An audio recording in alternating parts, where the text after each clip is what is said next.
Okay, so what we have done here, three data members I have defined. All the three data members are all the three data members are private data members. So to access the private data members, I am going to define public data members. Now you are going to define another property for month, which will have the getter method,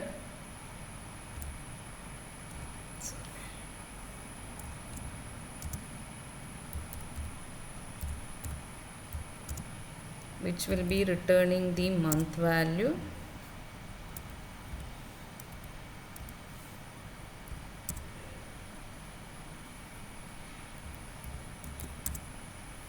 And it will also have a setter method where you assign the value keyword to the month. The same way I define year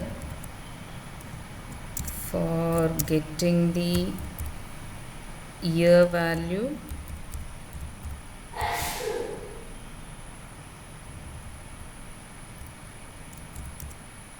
Assign the setter with y equal to value keyword.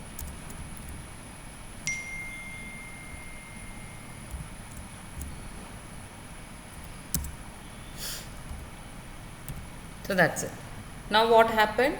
You have defined property for the day, month and year. So this is what I meant by you have to define property for the date class. So if you have done these three parts in your date class, you have completed defining properties. Now apart from properties, you can also define indexer. How will you define the indexer? I have to use the public, and whatever value you want to handle, that must be the data type. So if I want to handle the day, it is going to be an integer. So return value will be integer, and indexer is defined with this keyword, and inside this keyword you can have any data type as a string index. It can be an integer or it can be a string. Say for example, if it is going to be string, you can define str as a string data type, which will be used inside the program. Now here you are going to have the get method. How do you check here in the get method? If the string passed here is day, then you are going to return the day value. If the string passed here is month, you will be returning month value. If the string passed here is year, you will be returning the year value. So what I am going to do, I am going to check what is the string passed here, what is the string value. So let me take only day like this for the time being. I am not going to check the capital letter etc. as in the previous example. If it is going to be day, I return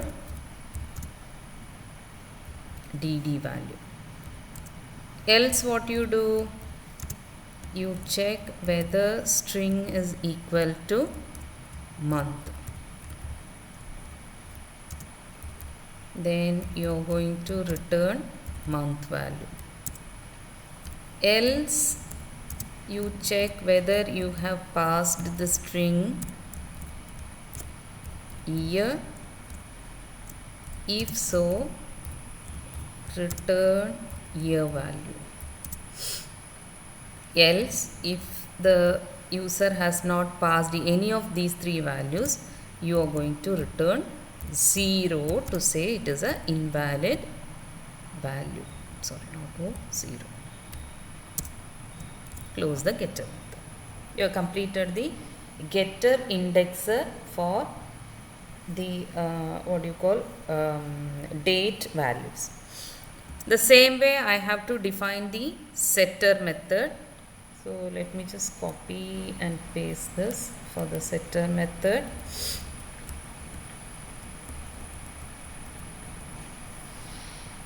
I define the setter method again. So if the string passed is day, what you are going to do, instead of returning, you have to assign the value. Simple. So you go and assign the value keyword here, and if it is month,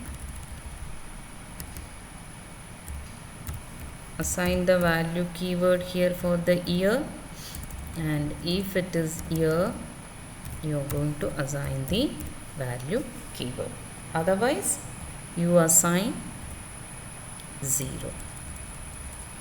Else, you assign dd, month and year with value 0. So this is what you are going to do. So with that, you have completed successfully the definition of properties and indexes. So you have defined properties also. Then you have, in the second part, you have defined the index. So apart from this, what you can do, you can have your read method also. As usual, let it be a void method, read date. You ask the user to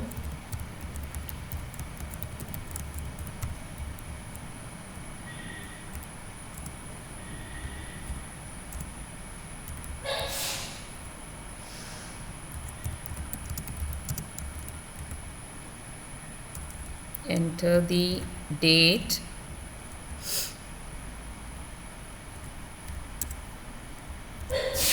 ask the user to enter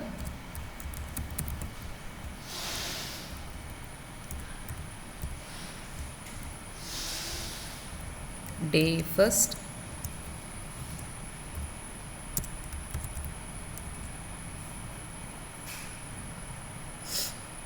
whatever value is entered for the day, that will be assigned to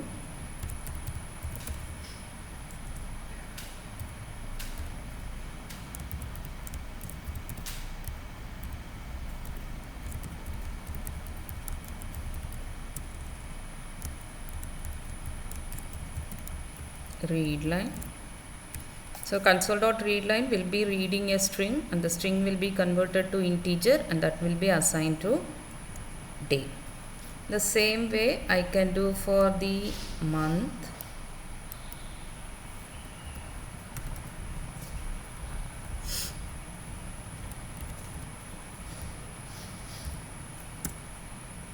I can also do for the year. So you just say this is month,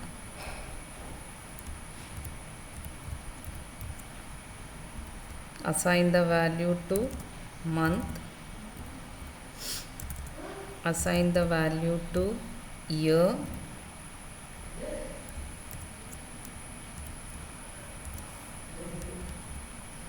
yeah, that's it. So you have read the values of day, month and year. Then what you have to do, you have to display the date,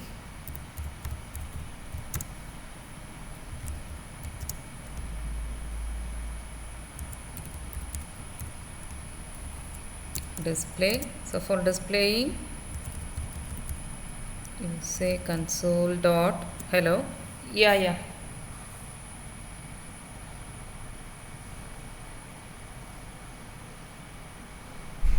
Ade. Sorry.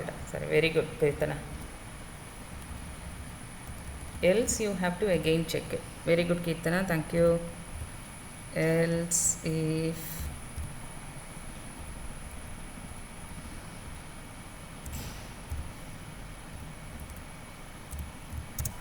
yeah, this is how it must be.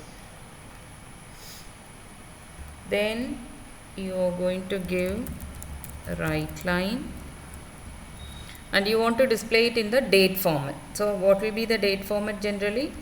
You will have the day value slash month value slash year value.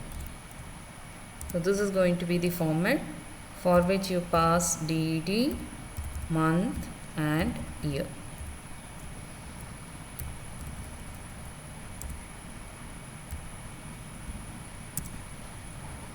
That's it. So now you have completed the definition of class date that has two constructors, one property for each data member, one indexer for all the data members, read method and display method. That's it. So now you can use it in your program.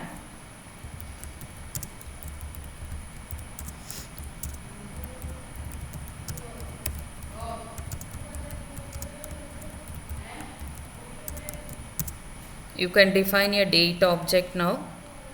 Create a date object, call it dt, have your new operator, then you have the date object. So the date object, you can have a parameterized or parameterless constructor. So let me go for a parameterized constructor with date 10, 10, 20, 20. That's it. Since I have created the date object with constructor, I am not using the read method. What you can do, I can directly go for displaying the read method. You use the display method. That's it. Now what you can do, using the property, you can assign new values for the day, month and year. How you can do? Object name dot the property name for day. Property name for day is capital DD. So what you do, you can simply say DD equal to 12, DT dot month equal to 12 and DT dot year equal to 2020. Like that you can give. Again you can go for display the object, or if you want to read a new date, that can also be done. You can give dt dot read. So once you have read, you can go for display the newly read date. Or what you can do, you can use the indexer also. You can use the indexer for assigning a new value. Suppose, say for example, I have read a new date, but I want to change the date to 21, let us assume. So what you can do, dt dot indexer day equal to 12. Then you can go for displaying the date. So display, wherever you want to display the date object, you can display. Close here. That's it. We have completed the program now. Let us see whether any errors are there. Compile it.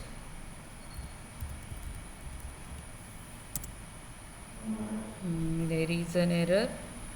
Line number 73. Where is line number 73?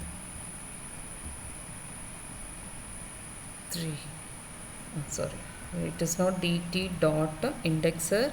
You will be using it like this.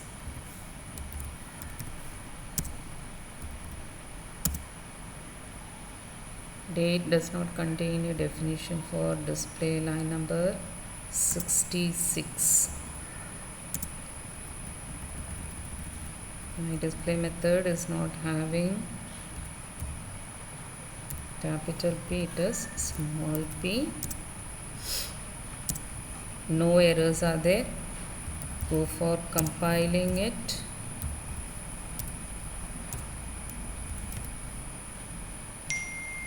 And now execute. So your first date we have given it as 10/10/2020. Second date we have given 12/12/2020. Then we have given read method for reading a date. So I am going to now say 15 day, month let me say 4, then 2012. So 15/4/2012 is created. Then I have changed the day. I am getting changed the day to 12. If you want, you can see the program. You have changed the day to 12. Then you try displaying it. So that is what it shows you here. Your entered date is 15/4/2012, and now you are going to change it to 12/4/2012. Now what is the advantage here? Here you are creating a date object with constructor, and now the date object's private members DD, month, year are not directly accessed. They are indirectly accessed using properties called DD, and YY, which has getter and setter method. So this will be invoking the setter method. So using the setter method, you assign the values for the private data members, day, month and year. Then you try displaying it. Or you can get a value for the date using the read method also. So it's a different kind of how you access the value, how you assign the value. Then here I am accessing the date using the indexer, not property. This is the property, usage of property, and this is the usage of property.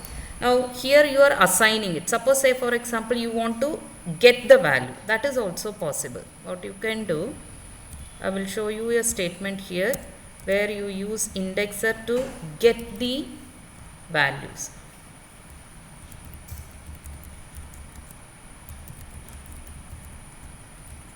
I am going to display the date now using the date format. You have the display method. Apart from that, if you want to have it in your main program, if you want to access those values in the main program, you can do like this also. You access the day, access the month, access the year.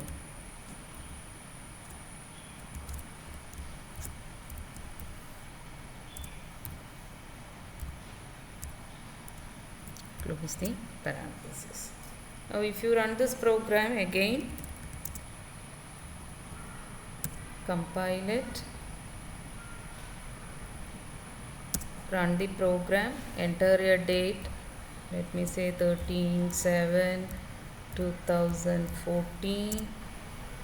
Now you can see here 12/7/2014. This was displayed using the display method. Then I used a console.writeLine method which was having indexer to access the individual values. That is also possible. So this is how we will be creating. If you want, I can open this program again. So what you have done, define some data members, manipulate it using the property. Here the same private data members are manipulated using the indexer. So that is the main objective of using a property or indexer. You can manipulate the data members which can be accessed only through a getter method and a setter method of a property or an indexer. So this comes under the object-oriented programming concept of encapsulation, where the private data members are hidden, but they can be manipulated using public properties which are just a getter and setter method. So this is what we discussed in the previous lessons also, and this you have to implement in your program. So that is what I told you to do as an assignment. So all the concepts, whatever you have studied, you have to understand, then do that.